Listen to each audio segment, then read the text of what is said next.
Entre 1920 y 1925, Wittgenstein abandonó la filosofía y trabajó como maestro en varias aldeas austríacas.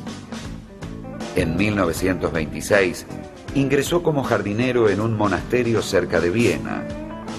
También se dedicó a diseñar y construir una casa para una de sus hermanas, tarea que lo ocupó durante 2 años. En 1927 conoció al filósofo Moritz Schlick y a través de él a Rudolf Carnap y Friedrich Waismann. Se reunió periódicamente con ellos y comenzó nuevamente a discutir problemas filosóficos. En estas discusiones, Wittgenstein sintió una creciente insatisfacción con las doctrinas del Tractatus que tanto maravillaban a sus amigos. Decidió que su trabajo no estaba terminado. En 1929 regresó a Cambridge y obtuvo el doctorado en filosofía. Dio una importante disertación conocida como Conferencias sobre Ética y comenzó a dictar clases reducidas que pronto se hicieron famosas. Comenzó a circular el rumor de que Wittgenstein estaba desarrollando una filosofía radicalmente diferente de la del Tractatus. En 1937, al producirse la anexión de Austria por Alemania, Wittgenstein adoptó la ciudadanía británica. Los apuntes de sus clases comenzaron a circular por ámbitos cada vez más amplios. Durante toda la Segunda Guerra Mundial, colaboró como enfermero en Londres y en Newcastle. En 1947, renunció a su cátedra en Cambridge y se estableció en Irlanda, donde falleció, víctima de cáncer, 4 años después. Entre su obra póstuma, se destaca su libro Investigaciones filosóficas. Allí critica la concepción del lenguaje privado que había defendido en el Tractatus. En esta crítica se produce una importante profundización de la comprensión del lenguaje. Wittgenstein plantea que el lenguaje no solo representa los hechos del mundo, sino que también sirve para pedir, orar, preguntar o llamar.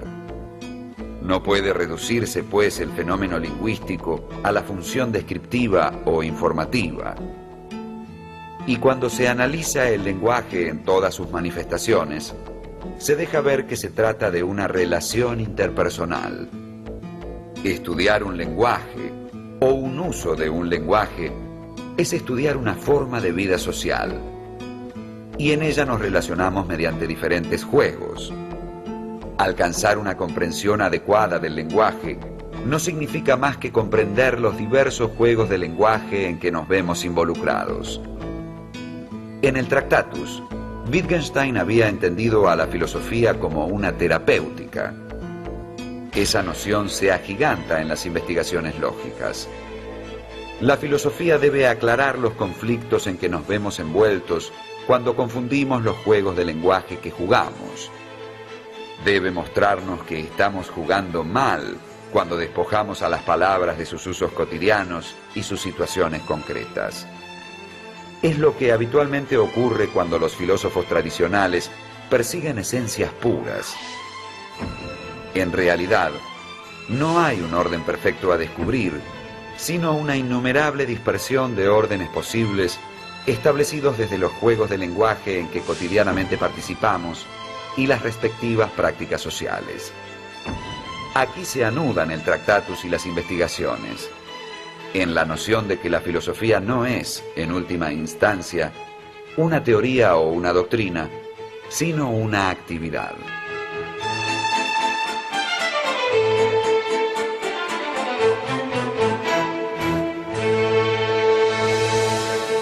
Wittgenstein no publicó en su vida más que el Tractatus.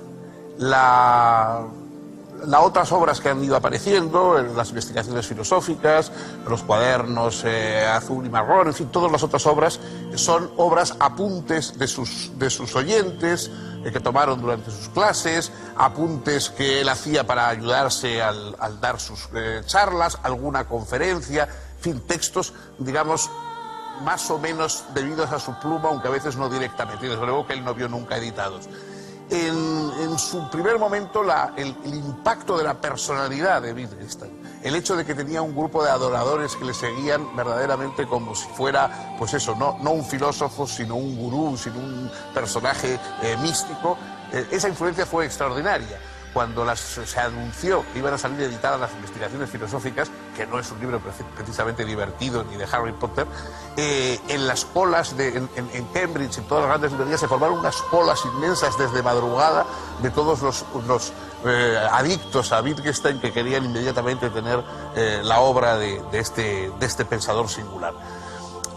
Su influencia en un primer momento fue absoluta, es decir, toda la filosofía anglosajona, mientras que en Europa continental me refiero, fue visto con bastante distancia, con rechazo, en fin, fue ignorado en buena medida. En cambio, en el mundo anglosajón, tanto en Inglaterra como más tarde en Estados Unidos, tuvo un impacto extraordinario, es decir, la filosofía analítica, la filosofía que se plantea como un disolver problemas. O sea, la filosofía no tiene ningún mensaje, dice Wittgenstein, no tiene ningún mensaje especial, no tiene ningún conocimiento especial. Lo que hace es resolver problemas del lenguaje. La mayoría de los problemas filosóficos son nudos que se nos forman en el lenguaje y que no logramos desatar.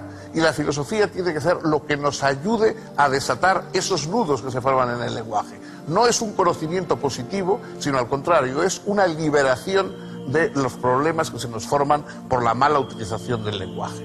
Esta fue su doctrina, ha tenido un gran impacto, quizá hoy está en cierta baja respecto a antes, pero nos queda, por supuesto, aparte de su pensamiento y de su vida, la figura misma de Wittgenstein, que recogen libros como, por ejemplo, algunas novelas de Thomas Bernhard, que también era austríaco, escribió pues, El sobrino de Wittgenstein, y algunas otras obras que le representan o representan a personajes semejantes y que muestran ese impacto que tuvo en todos los que lo conocieron, en todos sus contemporáneos.